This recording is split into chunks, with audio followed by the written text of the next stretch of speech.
అందరికీ నమస్కారం. Welcome to Bharati TV. Andhra Pradesh సర్కార్‌కి చీవాట్లు తినటం పెద్ద విషయమేం కాదు. ఎందుకంటే గత 5 సంవత్సరాలుగా సుప్రీం కోర్టో లేకపోతే హైకోర్ట్ నుంచో చీవాట్లు తింటున్న పరిస్థితి ఇప్పటి వరకు. కానీ ఇంకా రేపు రిజల్ట్ రాబోతుందనంగా ఏదైతే ఉందో సుప్రీం కోర్టులో చీవాట్లు పెట్టిన పరిస్థితి.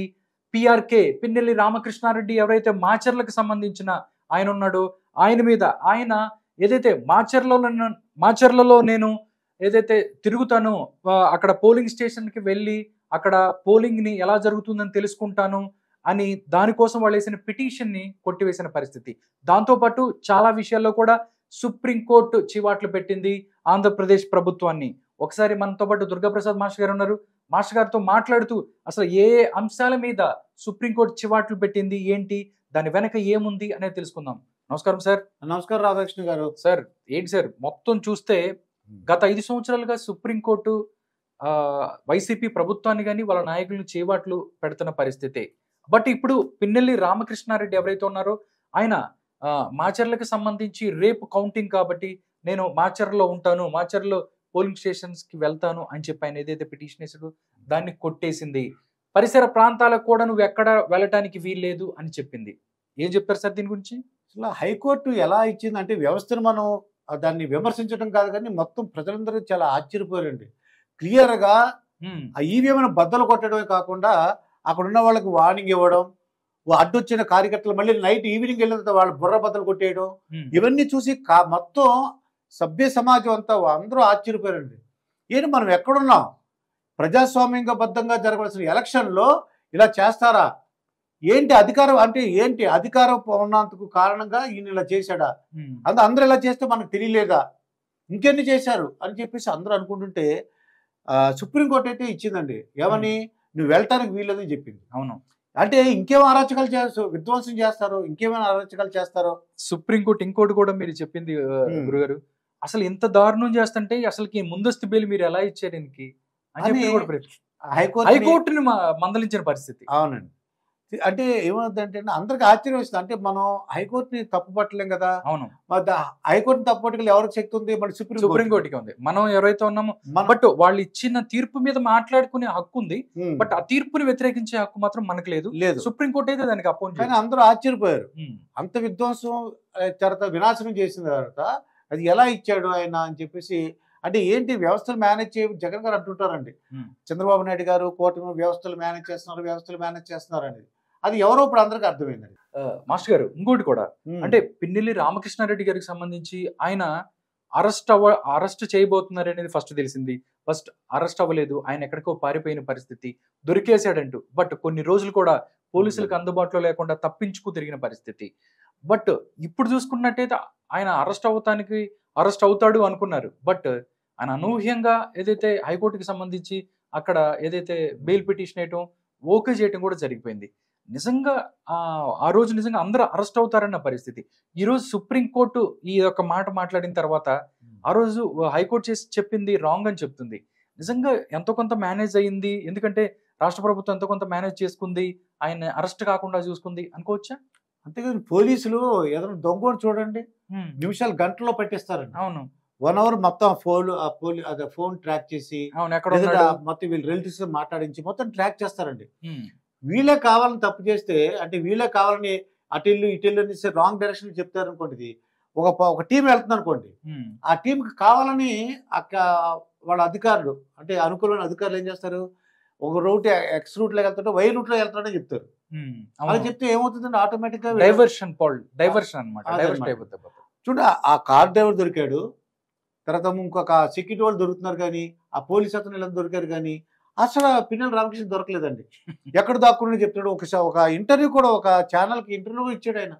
పట్టుకోలేరు ఆ మాత్రం. ఎక్కడున్నారో తెలియదండి వాళ్ళకి. అవన్నీ తెలుసు. కాకపోతే ఏంటంటే అధికార పార్టీ ఎమ్మెల్యే కాబట్టి ఆ అధికారంతో అతను అలా తప్పించుకున్నాడండి. ఓకే. నిజంగా సుప్రీంకోర్టు ఏదైతే ఉందో పిన్నెల్లి రామకృష్ణారెడ్డిని కౌంటింగ్ దగ్గరికి ఆ ప్రాంతాలలో మాచర్ల నియోజకవర్గంలో వెళ్ళకూడదు అన్న పరిస్థితి. నిజంగా చూసుకున్నట్టయితే ఏదైతే బెయిల్ పిటిషన్ కి సంబంధించి హైకోర్టు ఇచ్చిన తీర్పును కూడా సుప్రీంకోర్టు తప్పుబట్టింది. మీరు ఎలా ఇచ్చారని చీవాట్లు పెట్టిన పరిస్థితి. నిజంగా చూసుకున్నట్టయితే ఏం జరుగుతుంది ఏంటి రేపు ఎలక్షన్ రోజు అనేది దాని తర్వాత పరిణామాలు ఏదైతే ఉన్నాయో, అంటే 5వ తారీఖు దాకా ఆయన అరెస్ట్ చేయవద్దు అని చెప్పింది కోర్టు. తర్వాత ఏం జరుగుతుంది అనేది తెలుసుకోవాల్సి ఉంది. గురుగారు ఇంకోటి కూడా, పోస్టల్ బ్యాలెట్ కి సంబంధించి సిగ్నేచర్ కి సంబంధించిన అంశం మీద సేమ్ వైసీపీ కూడా సుప్రీంకోర్టు వెళ్ళింది. అక్కడ కూడా ఎదురు దెబ్బ తగిలింది, ముట్టికాయలు వేసింది. అంటే వైసీపీ బ్యాడ్ టైం స్టార్ట్ అయిపోయింది అంటాడు కదా ఏదో సినిమాలో, బ్యాడ్ టైం స్టార్ట్ అయిపోయింది అని చెప్పి అంటే నీ బ్యాడ్ టైం స్టార్ట్ అంటాడు. అదే విధంగా ఇప్పుడు బ్యాడ్ టైం స్టార్ట్ అయింది అనుకోవచ్చు ఆయనకి. అంతే కదా, మరి జగన్ వేసిన గులకరాయ కుర్రాడు కూడా బయటకు వచ్చాడండి. మరి అది కూడా అండి, మరి ఇంకా దారుణం. నిన్న వీడియో చూస్తే గురుగారు, ఆ కుర్రాడు అసలు ఆడి గులకరాయి కొట్టేలా ఉన్నాడండి. ఆడో చిన్నపిల్లని తీసుకెళ్లి నువ్వే చేసావు చెప్పు అని కన్ను పెట్టి బెదిరించారంట. బెదిరించారు. 2 lakhs కూడా ఇస్తాము, ఒకవేళ పోతున్నా అంటాడు 2 lakhs ఇస్తాము, నువ్వు చెప్పే నువ్వే ఒప్పేసుకో. అసలు రాయి చూపించలేదండి, పడిపోయిన రాయి అక్కడే ఉంటది, తగిలింది అనుకోండి ఇక్కడ తగులుతుంది, ఎక్కడ పడుతుంది. బాల్ అనుకోండి, రబ్బర్ బాల్ అక్కడికి వెళ్ళిపోతుంది, రాయి కదా. ఓకే సార్, ఈ పోస్టల్ బ్యాలెట్ కి సంబంధించి ఒకసారి మాట్లాడుకుంటున్నాం. దీని కూడా ఎదురు దెబ్బ తగిలిన పరిస్థితి. అంటే వైసీపీ న్యాయస్థానాలు కూడా ప్రజలు ఇలా నమ్మే పరిస్థితి లేదు, ఆ రిజల్ట్ అనేది రేపు తెలిసిపోతాయి.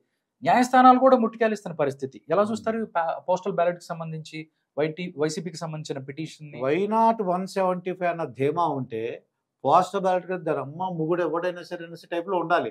నా వెంటుకు ముక్క పీకలేరు అన్నప్పుడు ఈ ఒంటి ముక్క ఎలా పీకేస్తున్నారు వీళ్ళు అన్నారు కదా. నా వెంటుకు ముక్క పీకలేరు అన్నప్పుడు ఈ ఎంప్లాయీస్ ఎలా పీకుతారు వీళ్ళు అంటే ధైర్యం ఉన్నప్పుడు? అంటే ఒకటే సార్, వైసీపీ ఏదైతే అనుకుందో పోస్టల్ బ్యాలెట్ కి సంబంధించి 80% కూడా మొత్తం కూటమికి వచ్చిన పరిస్థితి. దాని నుంచి ఎంతో కొంత తగ్గించే ప్రయత్నం చేయాలి, అడ్డుకోవాలి అని చెప్పడం తప్ప దీంట్లో వేరే ఏమి లేదని మనం అర్థం చేసుకోవాలి. పోస్టల్ బ్యాలెట్ కి వచ్చినప్పుడు వాళ్ళకి ఒక ఆర్డర్ ఉంటుందండి, నీకు పోస్టల్ నీకు డ్యూటీ ఉంది, ఎలక్షన్ డ్యూటీ ఉంటేనే ఇస్తారు నీకు. ఓకే, అటువంటిది ఇంక ఎలక్షన్ డ్యూటీ ఉందని ఒక ఆర్డర్ ఉంటే అతను ఓటు ఎవరు సంతకున్నా స్టాంపులు అక్కడ స్టాంప్ వేయడం కుదరదండి యాక్చువల్గా. ఓకే, ఆఫీసర్ స్టాంప్ వేస్తాను సంతకం పెడతాడు అంతే, సీలు లేకపోయినా. ఇంకోటి ఏంటంటే హైకోర్టు చెప్పింది, మేము ఈ ఎలక్షన్ దాంట్లో మేము దూరము, దాంట్లో మేము ఇన్వాల్వ్ అవ్వము, మీరు ఈ ఎలక్షన్ వాళ్ళు అడగండి, కావంటే ఎలక్షన్ అయిపోయిన తర్వాత పిటిషన్ చేసుకోమని. అవును. లాస్ట్ ఇంకోటి కూడా సార్, పులవర్తి నాని ఎవరైతే ఉన్నారో ఆయన్ని చంద్రగిరికి సంబంధించి చెవిరెడ్డి వర్సెస్ పులవర్తికి సంబంధించి అక్కడ కూడా వాడు రీపోలింగ్ కావాలని కోరుకుని కోర్టుకి వెళ్ళిన పరిస్థితి. అక్కడ కూడా సేమ్ ముట్టికాయలు. అంటే సార్ అటాక్ చేసింది పులవర్తి నాని ఎవరండి? చెవిరెడ్డి వర్గీయులు కదా. అంతే. ఏదైతే పద్మావతి యూనివర్సిటీలో దీనికి ఈవీఎంలు మొత్తం చెక్ చేసుకున్న ఆయనకు ఉందండి ఇంట్రెస్ట్, వెళ్తాడు వెళ్ళి చెక్ చేసుకున్నాడు ఆయన. దాంట్లో ఎంత విధ్వంసం సృష్టించారండి ఆ రోజు. అవును. మళ్ళీ ఇప్పుడు రీపోలింగ్ కి మేము మమ్మల్ని రీపోల్ చేయండి అంటే వైసీపీకి ఓటమి భయం పట్టుకుంది అనుకోవచ్చా? అంతే కదండి, క్లియర్ గా అర్థమవుతుంది. మీరు చక్కగా మంచి మెజార్టీ గెలుస్తాం, మేమే అధికారంలో వస్తున్నప్పుడు ఇన్ని పిటిషన్లు ఇవ్వడం పని ఏంటి? ఇంత ఒక్కొక్క దానికి మొట్టికాయలు ఎంచుకోవడం పని ఏంటి? మీరు నమ్మకం ఉంది కదా, నమ్మకం ఉంటే మీరు ధైర్యంగా ఉండండి, ప్రశాంతంగా ఉండండి. ఎవరైతే ఇప్పుడు చూడండి రైల్వే రిజర్వేషన్ లేకపోతే ఒక అల్లరి సృష్టిస్తారు చూడండి, ఎక్కడంటే జనరల్ కంపార్ట్మెంట్ అల్లరిగా ఉంటుంది చూడండి. అవును, మనకు రిజర్వేషన్ వాళ్ళకి ఏంటి, చక్కగా నాకు సీట్ ఉందన్నది చక్కగా నెమ్మదిగా కూర్చుంటాం. నేను గెలుస్తున్నప్పుడు తాపీగా ఉంటాను, నేను నాకు ఎందుకు ఆందోళన, నేను ఎందుకు తప్పు చేస్తాను. అవును, ఇదన్నమాట రాధాకృష్ణ గారు. సార్ మొత్తం కూడా ఏదైతే వైసీపీ కంగారు పడుతుందంతా కూడా రేపు 4వ తారీఖున ఏదైతే కౌంటింగ్ రిజల్ట్ డే రోజు రిఫ్లెక్ట్ అయిపోతుంది అనుకోవచ్చా? వీళ్ళ భయం మొత్తం రేపు అక్కడ తెలిసిపోద్ది అంటారా? వాళ్ళకి తెలుసండి రాధాకృష్ణ గారు, మీకు నాకు తెలియదు, వాళ్ళన్నీ క్లియర్ తెలుసు. అందుకే ఇవన్నీ మేము మాకు వద్దు అంటే ఈ పిటిషన్ వేయడం కానీ ఎల్లర్లు ఇవన్నీ ఏంటి అనుకున్నారు? ఇవన్నీ వాళ్ళు తెలిసి ఓడిపోతున్నట్టు. ఎన్ని సీట్లు వస్తున్నాయి, ఎవరు గెలుస్తున్నారు, ఒకళ్ళు అయితే చెప్పారు, అధికార ప్రతినిధి చెప్పారు మాట నాకు, మొత్తం ఎవరైతే 2వ సార్లు మినిస్టర్గా వచ్చారో వాళ్ళందరూ ఓడిపోతున్నారటండి. అటువంటి వాళ్ళకి మేము ఇచ్చాము ఓడిపోవాలని చెప్పి అతను అంటాడు. ఇదే తీరిరా అని అర్థం లేదు నాకు.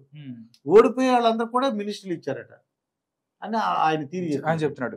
నిజంగా చూసుకున్నట్టయితే ఎలక్షన్ కి సంబంధించి రిజల్ట్ డేకి ఒక్కరోజు ముందు వైఎస్ఆర్ కాంగ్రెస్ పార్టీకి చావు దెబ్బ తగిలింది, ముట్టికాయలు పడ్డాయి. సుప్రీంకోర్టు పిన్నెల్లి రామకృష్ణారెడ్డిని మాచల్ల వెళ్ళకూడదని చెప్పింది. పోస్టల్ బ్యాలెట్ కి సంబంధించి సిగ్నేచర్ కి సంబంధించి అదైతే వాళ్ళు వేసిన పిటిషన్ కొట్టేసింది. పులవర్తి నానికి ఏదైతే ఉందో వీళ్ళు వైసీపీకి సంబంధించి చంద్రగిరి మోహిత్ రెడ్డి ఎవరైతే ఉన్నారో ఆయన వేసిన పిటిషన్ రీపోలింగ్ చేయాలి చంద్రగిరిలో అన్నటువంటి ఆ పిటిషన్ కూడా కొట్టేసింది. అంటే నిజంగా ఒకే రోజు ఇలాగ జరగటం నిజంగా వైసీపీకి చాలా బాధాకరమైన విషయం. ప్రజలు మాత్రం రేపు రిజల్ట్ ఇవ్వడానికి మాత్రం రెడీగా ఉన్నారు. రేపేం జరగబోతుంది అనేది కూడా ఇలాంటి తీర్పులు చూడగానే దీనికి సంబంధించి చూస్తే ఆల్రెడీ వైసీపీకి బ్యాడ్ టైం స్టార్ట్ అయిపోయింది అనుకోవచ్చు.